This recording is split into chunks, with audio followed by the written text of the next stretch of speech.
เจ้าป่อเป็นเจ้าอย่ากินเงาตาเอาได้เป็นเงาหกใน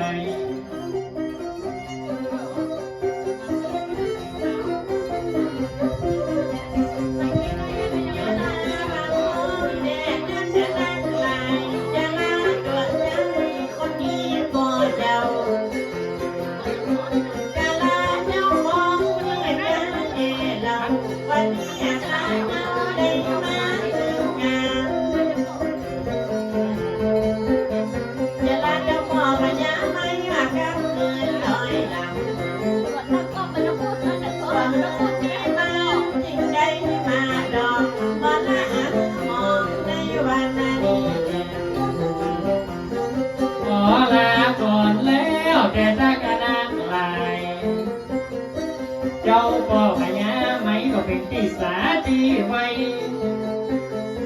โอ้เขาจังซอถึงจังปิ้นจังไม่จะเดินตามเตียวใจกับบ้านไหนบ้านมันมาสอท่าวายก็เป็นเอกฉันได้มานั่งกลางถามว่าถามหน้าที่นี้จะเป็นใจดีเหมือนหน้าที่แม่นำ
ว่าฮือเจ้าป่อไปโหดไปหายสุขบ้านมันใจพญาไม่ป่อเจ้าคือไปโหดไปหายลูกแป้งลูกเราคือมีคือมั่งมูลสุดเจ้าถึงเบียหอยเงินคำหมู่ลูกหมู่หลานเอาอย่ากล้าหลังหันย่อมือสานมาหอสารป่อเจ้าได้กินเอาตาเอาถึงเจ้าหาเก่าวันหน้าเมื่อได้ป่อไปโหดไปหายมีโจกมีใจอยากกลับมาหรือป่อเจ้าอย่ามาซ้อข้าวหมายว่าเหมือนเดิมเหมือนเก่าขอฮือป่อเจ้าปันโจกปันใจว่าลูกเต้าอย่าเดินทางไปไหนมือตลอดปลอดภัยว่าทุกหนทุกด้านอย่าได้มีมาว่าสิ่งยังแวดล้อม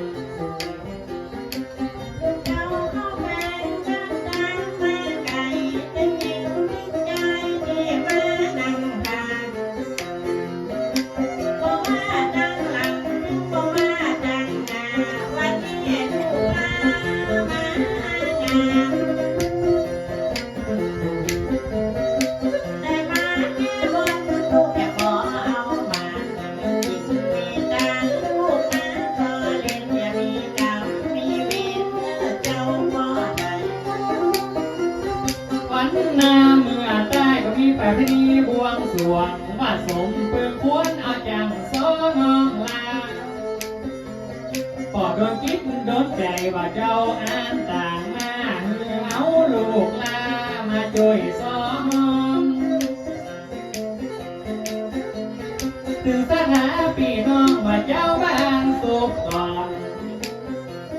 หมอละมือหมอนว่ายังสามหมู่บ้านตำบลเชียงกานตกไปแต่แล้ว3,000 บาทแต่เป็นจัดทุกปีเป็นป่าเพนี้ว่าบวงสรวงป่อเจ้าหาก เป็นป่าแค่นี้ว่ามีมาแต่เก่าคนแก่คนเฒ่าเปิดเป็นหมู่กันดีเป็นป่าแค่นี้เป็นงานประจำปีนี่มิตรหมายที่ดีแล้วมาดาแม่มา3,000 บาทจะทุกปีแม่นแล้ว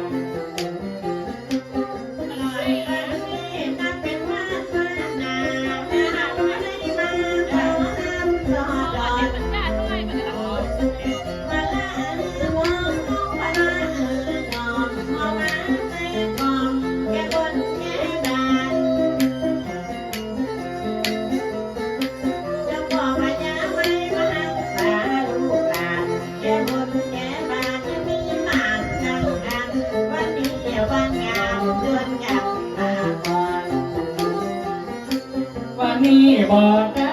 วันหน้ามาแถมกันฟ้าบ่แห้งว่าแผ่นดินบ่บาง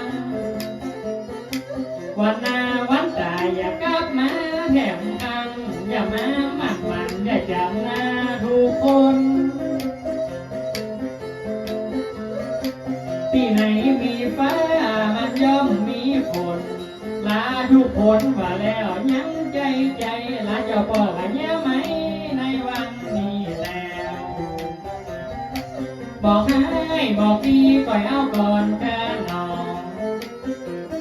บุคลาอาจารย์สอเขาอย่าลากลับบ้านห้องถึงเจ้าหาบจะกับผู้เพียงว่ายังจังหวัดนานลัดร้อยลัดด่านมาก็ไก่จอยวอยรอแล้วบ่หนมาจนแล้วบ่ดอยลัดจิ๋วลัดดอยว่ามาไก่แต่บ้านวัดหน้ามีการอย่ามาจู้จุยคำ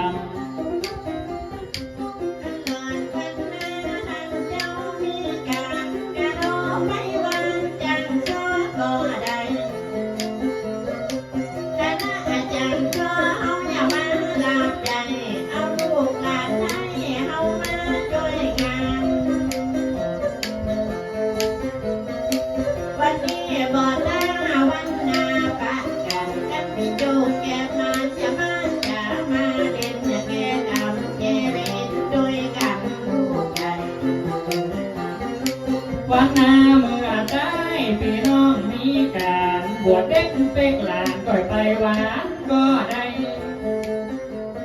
โบคณะอาจารย์สอหงอย่าไปรับใจกันอย่าขึ้นบ้านใหม่แม่อย่าใส่ขางาม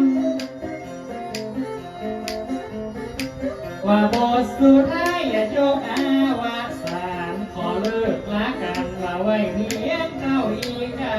สวัสดีสัทธาพี่น้องและน้องก็เลยลงสอก่อนกันนอนยังมาครับคณะอาจารย์สอขอยุติเสียงในเก้าอี้นะครับเนาะโดนบันดาลจะบอกยังไม่ไปเจอโพ